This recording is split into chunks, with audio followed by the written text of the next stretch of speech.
français à l'Union européenne s'ajoute, par l'exemple de 2008, 2,9 milliards d'euros pour cofinancer des aides européennes.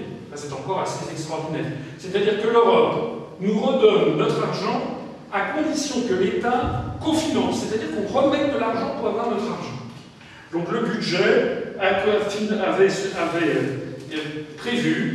budgété le budget de l'État 2,9 milliards d'euros supplémentaires. Il faut y ajouter 738 millions d'euros au Fonds européen de développement pour les pays pauvres. C'est aussi le même système. Quand on est en Afrique, on reçoit des subventions non plus de la France, mais de l'Europe. C'est pour ça que, vu de Côte d'Ivoire, vu de Sénégal, la France nous laisse tomber. Non, parce que l'argent que la République française donnait directement, désormais on la donne à Bruxelles, et Bruxelles la donne en disant voilà, merci l'Europe. C'est-à-dire que l'on paye pour se détruire. Il faut y ajouter 250 millions d'euros de refus d'appurement. C'est extraordinaire aussi, lorsqu'il y a des pneus qui brûlent en Bretagne sur une route parce que les pêcheurs sont mécontents, le préfet débloque en urgence des aides, par exemple, aux pêcheurs, après se tourne vers Bruxelles en disant ce sont des aides dans le cadre communautaire, et Bruxelles en général dit ah non, on n'a pas été prévenu, non, on ne subventionne pas. Et donc le budget de l'État est obligé de casquer. Il faut y ajouter 587 millions d'euros de sanctions pour non-transposition en droit interne dans les délais. Il y a quelque temps, par exemple, la Cour de justice a fait une pénalité de 10 millions d'euros parce que les députés français avaient tardé à transposer la directive sur les OGM. Mais oui, parce que les Français ne veulent pas les OGM.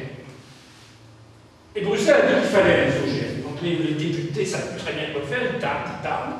Et puis, bim, ils sont obligés de voter, on a 10 millions d'euros parce qu'on a trop tardé. Vous savez, c'est comme pour les impôts, vous payez trop tardivement. Il faut y ajouter 100 millions d'euros pour la promotion de Strasbourg, capitale européenne. Parce que les députés européens sont fatigués de faire la navette entre Bruxelles et Strasbourg, donc il faut choyer les députés européens. 100 millions d'euros sur le budget de l'État. Il faut y ajouter 8 millions d'euros d'indemnités versées aux parlementaires français. Ah oui, c'est pas Bruxelles qui paye les parlementaires qui vont se faire élire bientôt. C'est le contribuable français. Je signale au passage qu'en gros, au cours du mandat de 5 ans, les députés européens gagnent grosso modo quelque chose comme 720 000 euros. À peu près.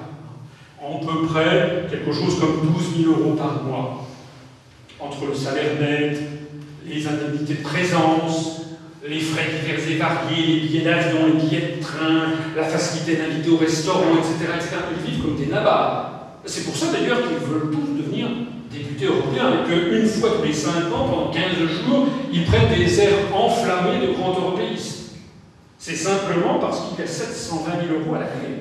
C'est plus sûr que l'euro-million, et c'est nous qui payons. Il faut y ajouter encore 11 millions d'euros pour les corps militaires européens permanents, comme l'Eurocorps, dont je vous parlais tout à l'heure. Le coût total budgétaire de la construction européenne en coût direct, c'est plus de 11 milliards d'euros par an. Ça fait quand même 70 milliards de francs. Ça commence à être considérable. Et malheureusement, ce n'est pas tout. Ce n'est pas tout parce qu'il faut y ajouter la machinerie bureaucratique.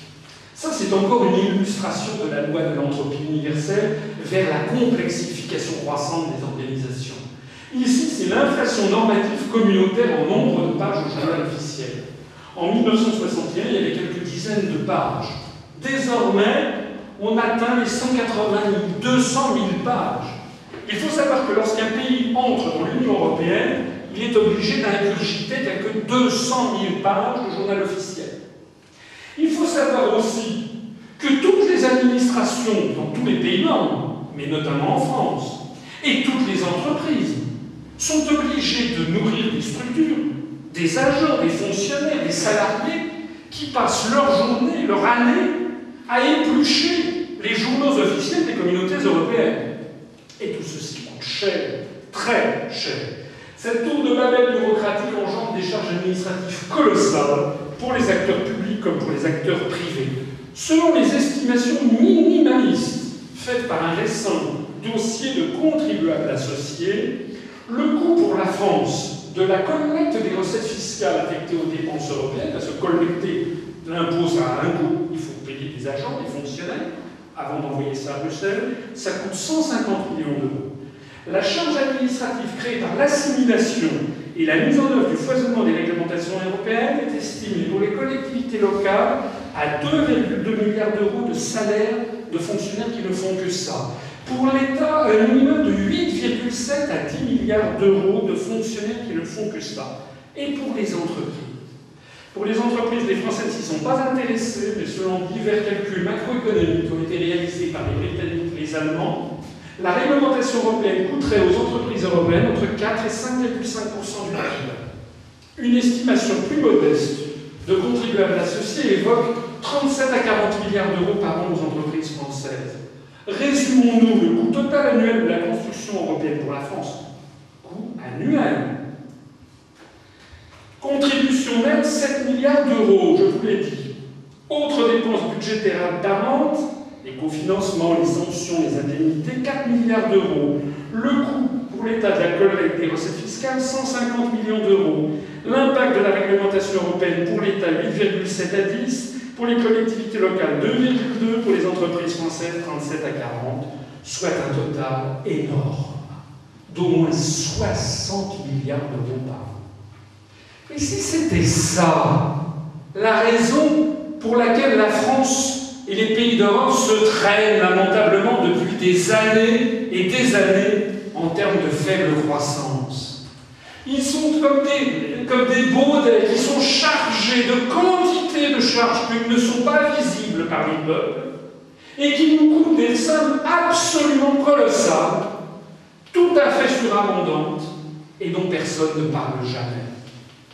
Il est tout à fait probable que ça nous coûte, que ce soit la raison essentielle de la faible croissance chronique de tous les pays d'Europe, en particulier de la France. Et ça, c'est encore un détail de la politique française. C'est la 9e impasse. Le coût de la construction européenne a atteint le seuil de l'intolérable. Elle astreint les Français à une rigueur budgétaire continuelle qu'elle ne s'applique pas à elle-même. On sabre dans les dépenses sociales, les services publics nationaux, mais on voit apparaître en parallèle une classe de bureaucrates européens qui vivent comme des nababs sur le dos des contribuables au nom de la belle idée européenne. Je conclurai par un proverbe chinois: quand un fils bénéficie des bontés impériales, toute sa famille goûte aux célestes émoluments. Parce que oui, la construction européenne est devenue le lieu de nombreux détournements et scandales qui sont d'ailleurs largement étouffés. Je rappelle par exemple que la commission de Jacques Santer avait été obligée de démissionner sous le poids des scandales et des détournements de fonds. Et nous voici arrivés maintenant à la 10e impasse, qui est l'impasse économique et monétaire. Je vais être sur ce point extrêmement rapide, parce que j'en ai parlé beaucoup dans d'autres conférences, et parce que je vous renvoie sur un dossier concernant l'euro que nous allons mettre en ligne très prochainement sur notre site. Je rappellerai simplement que le traité de Maastricht ne fixe à la Banque centrale européenne que de lutter contre l'inflation et de